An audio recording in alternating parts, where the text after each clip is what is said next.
Di saat bangsa ini lagi menunggu untuk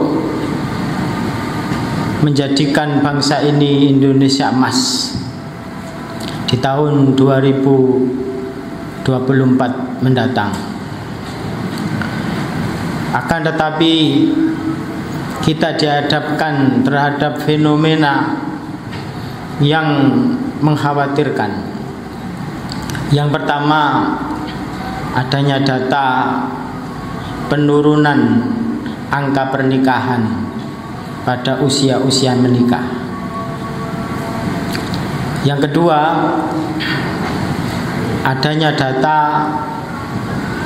banyaknya keluarga muda yang lebih memilih tidak punya anak, dan sebagai gantinya adalah dengan merawat boneka bayi atau minimal merawat kucing.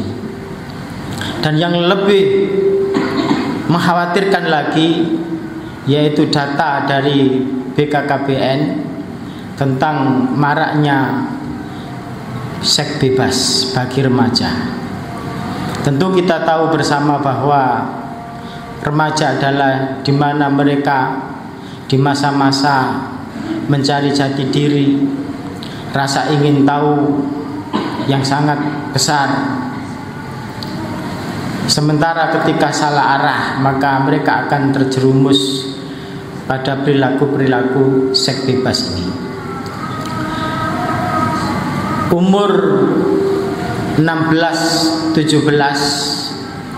itu data menyebutkan 60% yang remaja yang melakukan seks bebas. Untuk usia 14-15 20%, 19-20 usia itu 20%. Ma'asyiral muslimin rahimakumullah. Di antara penyebabnya adalah media sosial. Yang kedua, kurangnya pendidikan seks yang didapat oleh remaja itu dalam rumah, yang selama ini mungkin mereka hanya dilarang tapi tidak dijelaskan, tidak dipahamkan dari dampak. Yang ketiga, tekanan dari teman sebaya berupa bullying dan lain sebagainya agar mereka mengikuti tren yang ada. Sebab berikutnya adalah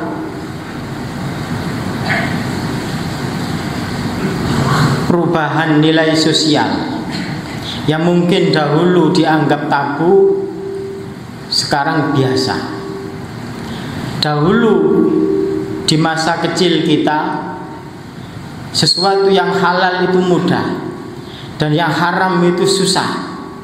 Beda dengan sekarang, yang haram itu mudah didapat, mudah diakses, dan yang halal itu ribet.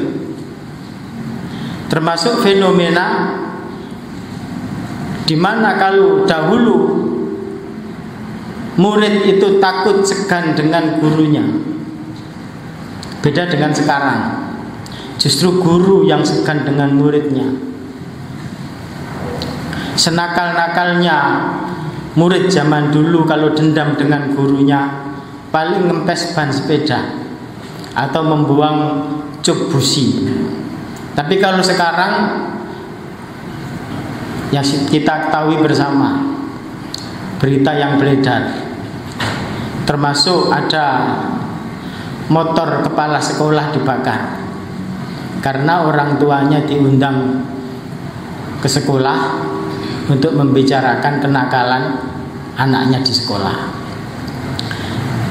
Ma'asyiral muslimin rahimakumullah. Kemudian penyebab yang kelima adalah tentang pengawasan orang tua. Padahal anak itu sejak umur 0 sampai umur 14 itu harus lekat dengan orang tua. Karena nanti di usia 15 ke atas anak-anak sudah punya alamnya sendiri.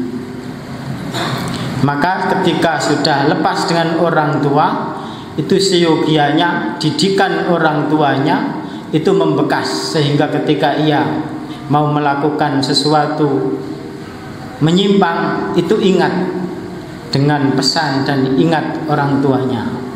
Sebagaimana Yusuf alaihissalam ketika digoda Zulaikha itu sudah sama-sama menyukai, akan tetapi laula an ra'a burhana rabbih, kalau bukan karena mengingat atau melihat burhana rabbih, peringatan dari Rabbnya. Dan itu dalam tafsir Yusuf itu mengingat wajah bapaknya. Itu pentingnya peran bapak dalam mendidik anak. Ma'asyiral muslimin rahimakumullah, Islam telah mengingatkan kita dalam hal ini. Allah berfirman dalam surat At-Tahrim ayat 6, Ya ayyuhalladzina amanu qu anfusakum wa ahlikum nara. Wahai orang-orang yang beriman, selamatkan dirimu dan keluargamu dari api neraka. Keluarga adalah yang hidup serumah dengan kita, apa satu kakak atau semua, bahkan mungkin ada orang tua yang ikut kita atau mungkin pembantu, itu semuanya adalah tanggung jawab ya ayyuhalladzina amanu sebagai pemimpin rumah tangga. Ketika kita ingin menyelamatkan kita, maka jangan menyelamatkan diri kita sendiri, tapi juga menyelamatkan keluarga. Karena apabila keluarga ini tidak selamat, maka ia akan menarik kita sebagai pemimpin rumah tangga. Maka karena itulah seorang istri, anak itu wajib taat kepada suami atau kepada bapaknya. Karena bapaknya ini bertanggung jawab dunia akhirat. Qu anfusakum wa ahlikum naro. Api neraka ini tidak hanya di akhirat. Kadang rumah kita itu kalau tidak bisa menjadi rumahku surgaku, berarti kebalikannya, menjadi neraka. Ketika penghuninya tidak nyaman tinggal di rumah itu neraka. Meskipun full AC, free wifi, tapi rumah itu tidak ada berkah, menjadi rumah kuburan. Yang Nabi Sallallahu Alaihi Wasallam mengingatkan kita, terangilah rumahmu dengan zikir dan sholat. Tentu sholat-sholat sunnah bagi laki-laki. Ketika rumah itu terang, maka malaikat betah di dalamnya.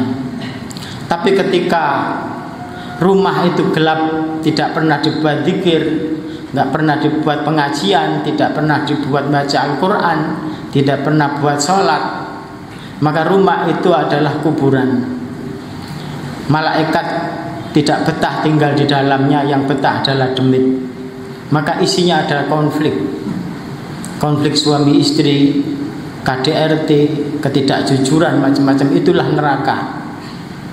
Dan tugas kita adalah menjadikan rumah itu adalah baiti jannati, rumahku adalah surgaku.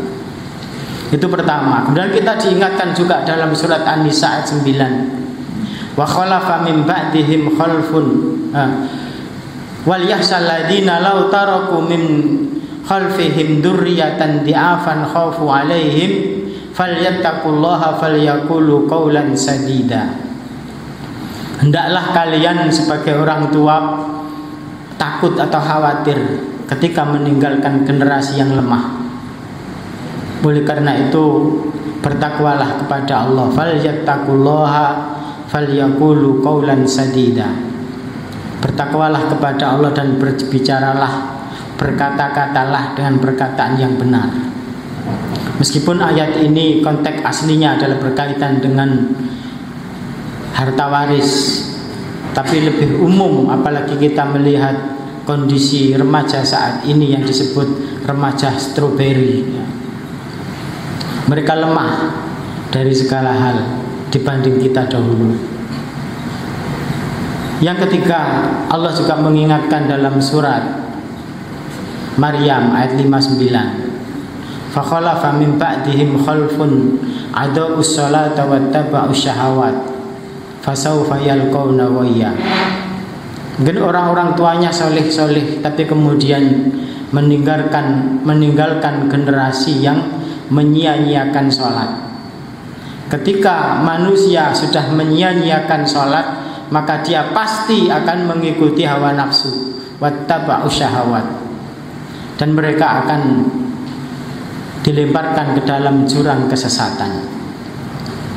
Ma'asyiral muslimin rahimakumullah, sebagai benteng untuk membentengi anak-anak kita, khususnya dari usia 0 sampai 14, ketika kita harus membangun kelekatan dengan mereka, pertama kita didik, kita ajari sholat.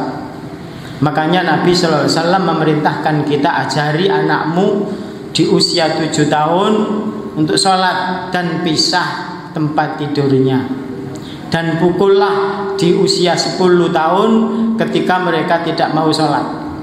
Jadi ada jeda waktu, jangan sampai lebih dari 14 tahun. Pendidikan itu harus sejak dini.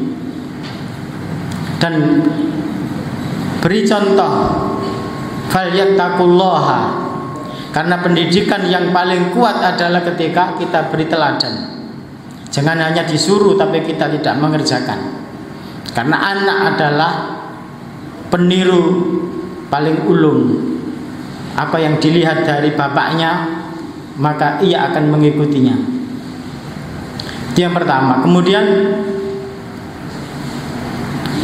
yang kedua adalah kenalkan dengan Al-Quran. Wa nunazzilu minal Qur'ani ma huwa syifaa'un wa rahmatul lil mu'minin wa la yazidul zalimina illa khasara.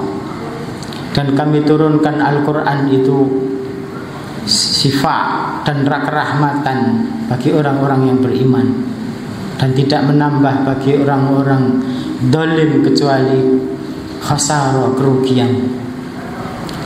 Karena kalau dada kita tidak ada Al-Quran, itu seperti rumah suwung, rumah yang kosong, baitul kharib, rumah suwung, rumah kosong yang lama tidak ditinggali, dia banyak hewan, banyak, ini cepat rusak. Dada kita juga begitu. Maka harus kita tanamkan kepada kita dan anak-anak kita, dadanya harus diisi dengan Al-Quran kalau ingin selamat dari api neraka. Karena api neraka tidak mungkin menyentuh dada yang ada Al-Qurannya. Itu yang kedua. Kemudian yang ketiga, didiklah anakmu dengan teladan yang baik. Kata Nabi SAW, tidak ada pemberian orang tua kepada anaknya yang lebih baik selain akhlak, adab hasan, sopan santun, akhlak yang baik. Karena itu tidak ada sekolahnya, hanya bisa didapat dari teladan dari orang tuanya. Kemudian yang terakhir, ajarkanlah bersedekah. Termasuk kita juga harus memperbanyak sedekah. Kenapa sedekah? Ketika orang sakaratul maut itu minta kembali, tidak ada lain supaya ingin bersedekah. La asaddaqah wa aku minas sholihin. Tunda dulu kematianku agar aku bisa sedekah. Karena hanya satu-satunya amal ibadah yang bisa mengalir itu hanya sedekah. Beda dengan haji, umroh, sholat, pahalanya ya saat ia mengerjakan itu, setelah itu selesai. Beda dengan sedekah. Dan yang paling diingat oleh orang-orang yang sedang sakaratul maut itu uang-uang yang mungkin sepele yang ada di kolong lemari dan lain sebagainya. Itu ingin itu, kenapa nggak diinfakkan? Karena saat itu ia melihat besarnya pahala infak, pahala sedekah. Dan itulah yang milik kita, itulah yang tersisa bagi kita. Yang lain-lain itu bukan milik kita. Dan sedekah itu kata Nabi SAW mencegah bala, mencegah musibah, di mana musibah itu tidak ada tanggalnya dalam kalender.